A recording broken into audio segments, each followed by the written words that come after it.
Saudara, elektabilitas bakal calon memunculkan sejumlah nama yang diunggulkan jika bersaing di pemilu 2024. Survei Litbang Kompas pada 27 September hingga 7 Oktober menunjukkan elektabilitas Ganjar Pranowo, Prabowo Subianto sampai Anies Baswedan tergolong selisih tipis saat diuji 1-1 atau head to head. Saat Ganjar Pranowo dihadapkan dengan Prabowo Subianto, hasil survei Litbang Kompas menunjukkan elektabilitas Ganjar 52,9% dan Prabowo di 47,1%. Ketika Ganjar dihadapkan dengan Anies Baswedan, terlihat elektabilitas Ganjar di 52,8%, sementara Anies di 47,2%. Jika Prabowo Subianto dihadapkan dengan Anies Baswedan, elektabilitas Prabowo ini ada di 52,1%, sedangkan Anies di 47,9%. Survei Litbang Kompas juga melihat elektabilitas dengan simulasi 3 tokoh. Hasilnya, elektabilitas Gubernur Jawa Tengah Ganjar Pranowo 23,2%, elektabilitas Menteri Pertahanan yang juga Ketua Umum Partai Gerindra Prabowo Subianto ada di 17,6%, sedangkan elektabilitas mantan Gubernur DKI Jakarta Anies Baswedan di 16,5%. Apa yang menjadi faktor penentu elektabilitas bakal calon presiden yang bersaing semakin ketat? Apakah koalisi parpol dan deklarasi turut membantu mendongkrak elektabilitas? Kita akan bahas usai tayangan ini.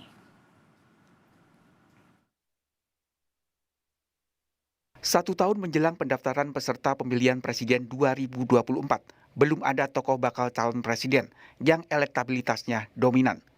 Ini tergambar dari hasil survei Litbang Kompas 27 September hingga 7 Oktober 2022. Dalam simulasi 1-1, elektabilitas Ganjar Pranowo, Prabowo Subianto, dan Anies Baswedan tidak terpaut jauh. Jika Ganjar Pranowo berhadapan dengan Prabowo Subianto, hasil survei Litbang Kompas menunjukkan elektabilitas Ganjar 52,9% dan Prabowo 47,1%. Ketika Ganjar Pranowo dihadapkan dengan Anies Baswedan, terlihat elektabilitas Ganjar 52,8%, sementara Anies Baswedan 47,2%. Saat Prabowo Subianto berhadapan head-to-head dengan Anies Baswedan, elektabilitas Prabowo 52,1%, sedangkan Anies Baswedan 47,9%. Dinamika yang tentu akan menjadi pengubah konstelasi tentu adalah ketika itu ada perubahan yang cukup signifikan dalam pergerakan Ganjar ya. Apakah Ganjar dalam waktu dekat ini akan didukung oleh partai PDIP dan segera dideklarasikan ataukah tidak? Ketika ini tidak, tentu bisa saja terjadi perubahan dinamika yang mungkin bukan pada Ganjar, tetapi pada lawan-lawannya, misalnya pada Anies dan pada Pak Prabowo ya. Tapi makin kesini kan makin cukup banyak lah yang merapat untuk mendukung Anies ya. Mulai dari Nasdem, lalu juga sebenarnya Demokrat mulai merapat, kemudian juga PKS ini juga preferensinya lebih memang ke Anies gitu ya, sehingga suara Anies makin dekat ketika dikompetisikan misalnya dengan Prabowo gitu ya. Elektabilitas Ganjar Pranowo selalu unggul saat dihadapkan Prabowo Subianto maupun Anies Baswedan. Namun PDI Perjuangan sebagai parpol Ganjar Pranowo belum menentukan sikap karena masih menunggu momentum tepat untuk mengumumkan capres dan cawapres. Nah, persoalan capres-cawapres nanti akan tiba momentumnya. Dan Pak Jokowi pun kan berpesan jangan lama-lama, maksudnya jangan mendekati Oktober ketika pendaftaran itu mau dilakukan. Tafsirnya kan seperti itu. Tetapi Presiden Jokowi kan juga sama-sama memiliki kesepahaman yang sama bahwa tanggung jawab pemimpin itu berat. Itu yang menjadi prioritas kami. Sedangkan koalisi Partai Gerindra dan PKB akan segera mengumumkan bakal capres-cawapres yang bakal diusung. Ketua Umum PKB Muhaimin Iskandar menyebut saat ini koalisi Partai Gerindra PKB masih membahas bakal calon capres dan cawapres. Sejauh ini kita berkoalisi terus dengan Gerindra dan kita akan memantapkan dengan sekretariat bersama dan langkah-langkah yang disusun di situ nanti akan kita umumkan. Nanti sampai kapan akan ke sini kan sudah ada Ya beberapa. masih setahun kan, masih setahun. Penentuan capres dan cawapresnya Ya gimana? segera, moga-moga bisa segera. Ada sosok yang Sudah Kalau saya capres lah. Sementara itu, Wakil Sekretaris Jenderal Partai Nasdem, Hermawi Taslim optimistis elektabilitas Anies Baswedan akan semakin naik seiring dengan dukungan koalisi pendukung Anies. Nah, survei yang terakhir itu menarik karena kenaikan Anies itu paling tinggi.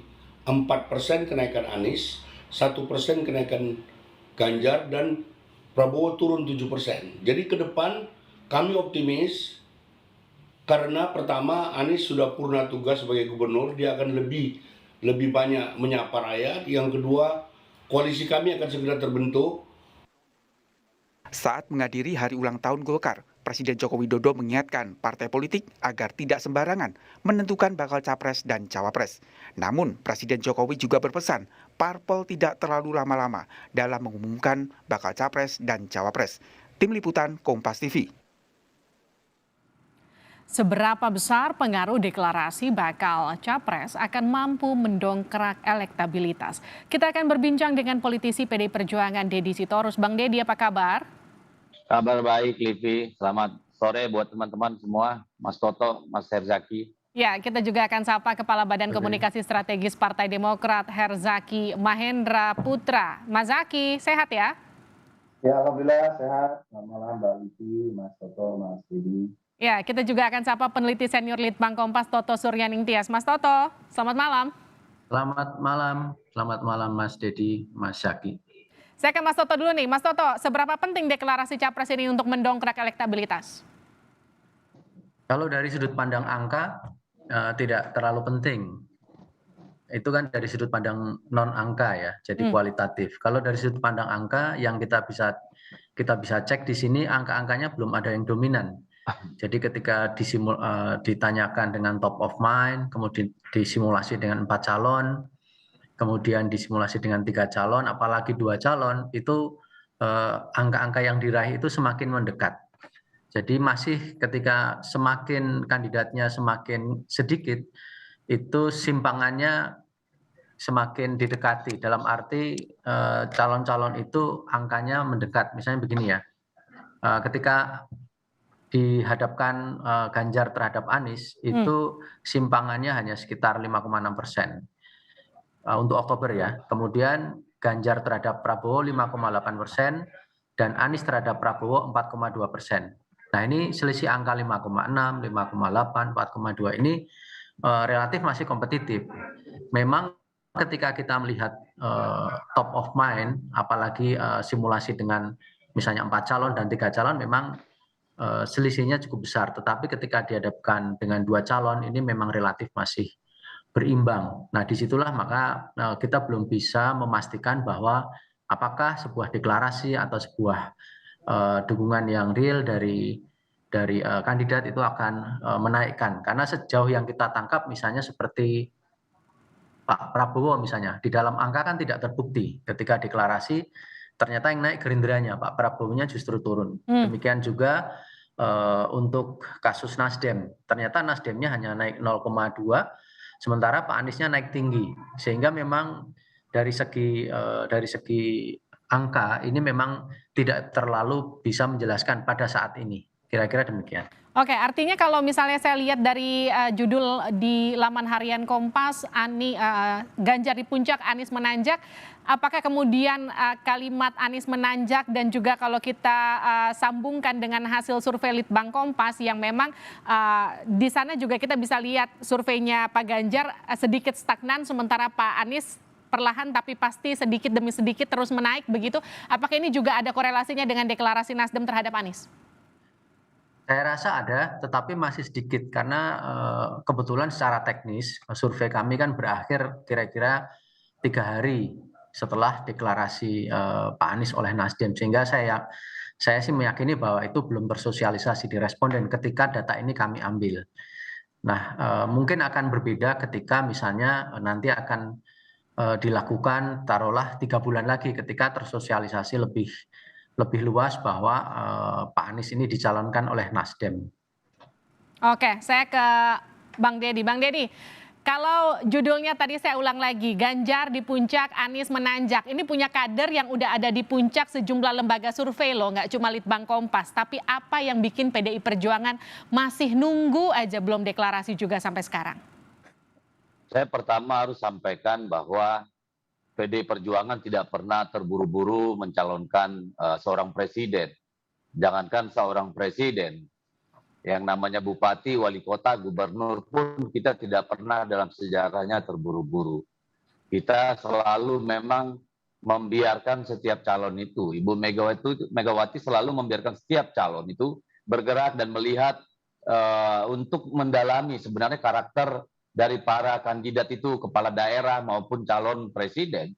Itu memang sungguh-sungguh dilatari oleh keinginan yang kuat untuk membangun bangsa atau sekedar syahwat politik saja gitu. Jadi dan sudah terbukti pengalaman PDI Perjuangan ya dengan tidak pernah terburu-buru mencalonkan kepala daerah maupun presiden.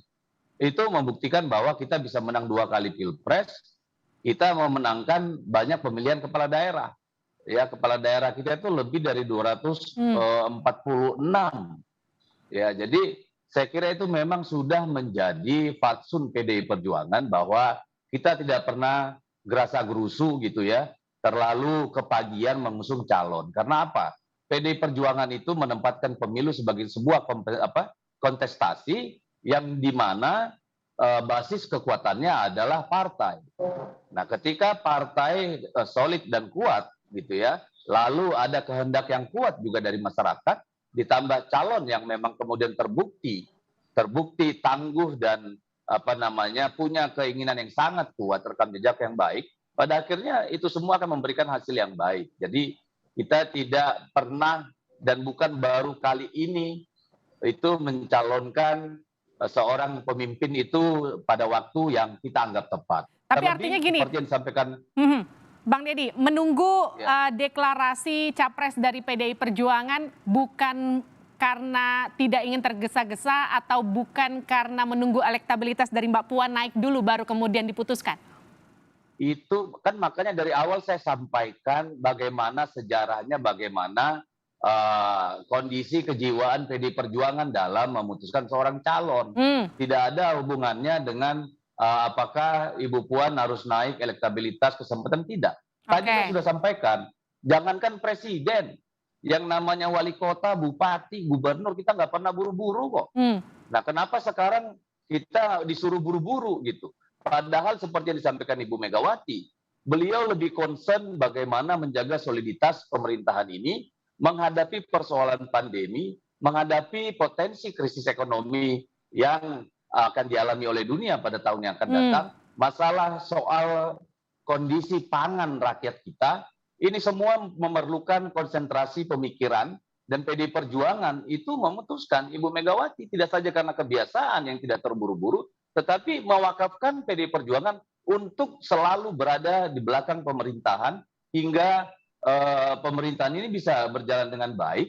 Dan pada waktunya kita akan umumkan. Jadi tidak ada urusannya dengan elektabilitas dan segala macam. Nggak khawatir ada riak-riak di internal partai ya Bang Deddy? Karena kan kemarin Pak Ganjar sudah disangsi, sempat sedikit mention mau nyapres, yang Solo juga Pak FX Rudi juga kemudian sudah juga disangsi. Artinya kan sudah mulai muncul riak-riak di internal. Nggak khawatir soal itu ya? Loh, dinamika di dalam partai itu selalu terjadi, Mbak. Itulah partai politik. Tetapi ada satu hal yang sangat mendasar bagi kita. Kewenangan menentukan capres itu adalah kehendak kongres partai, kehendak seluruh pengurus partai dan kader partai.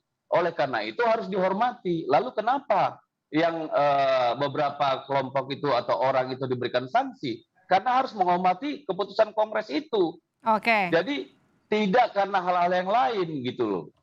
Jadi kalau PDIP masih menunggu keputusan dari Bu Mega, saya ke Demokrat.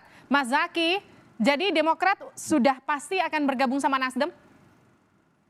Ya, saat ini kita semakin intens ya Mbak, komunikasinya semakin erat juga. Masih banyak hal yang masih kita diskusikan, tapi sudah lebih banyak hal lagi yang sudah kita sepakati. Bagaimanapun kan kita bicara mengenai rencana ingin mewujudkan dan memperjuangkan perubahan dan perbaikan, Mbak. Kita akan melawan, katakanlah nanti bertarung kontestasi gagasan dan program dengan pemerintahan saat ini tentunya. Status quo.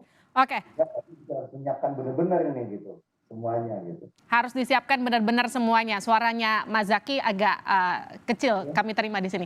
Tapi intinya gini, kalau kemarin saya sempat ngobrol sama Pak Hermawi, ia menyebutkan nanti mungkin di survei Litbang Kompas selanjutnya Anies ini akan sudah punya cawapresnya. Artinya kan sebetulnya obrolannya, negosiasinya itu sudah hampir ketemu titiknya.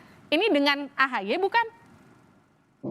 Saat ini kami masih bicara mengenai kriteria, Mbak. Jadi kriteria dan bagaimana cara memilihnya. Memang ada aspirasi bahwa di satu sisi ya dari kami Mas Anies dengan Mas AHY, lalu juga teman-teman PKS, misalnya Mas Anies dengan Mas Aher, dan juga ada usulan-usulan lainnya misalnya dengan dari teman-teman Nasdem.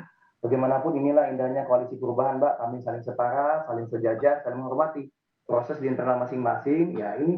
Jadi masing-masing silakan nih ingin menyampaikan aspirasi, ya kita diskusikan sama-sama. Ini juga yang sedang kita bahas sama-sama, karena bagaimanapun kan ini bagian dari upaya strategi pemenangan kami juga. Karena kita ingin bagaimanapun nanti ya, kita sudah menyiapkan juga mengenai program pemenangan, program pemerintahan, desain pemerintahan ke depan seperti apa, lalu sosok seperti apa nih kriterianya yang kira-kira pas untuk mengawal perubahan dan perbaikan yang nanti akan kami usung gitu. Oke, tapi artinya gini, Mas Zaky, memang mungkin ketika Demokrat bergabung dengan Nasdem tapi bukan AHY yang jadi cawapresnya Anies? Ya saat ini kami belum bisa berandai-andai, Mbak. Kita masih dalam proses ya. Bagaimanapun seperti Mas AHY sampaikan, kami bertiga ini memulainya tidak dan tanpa prasyarat apapun gitu. Selain hanya ingin melakukan perubahan dan perbaikan untuk bangsa ini.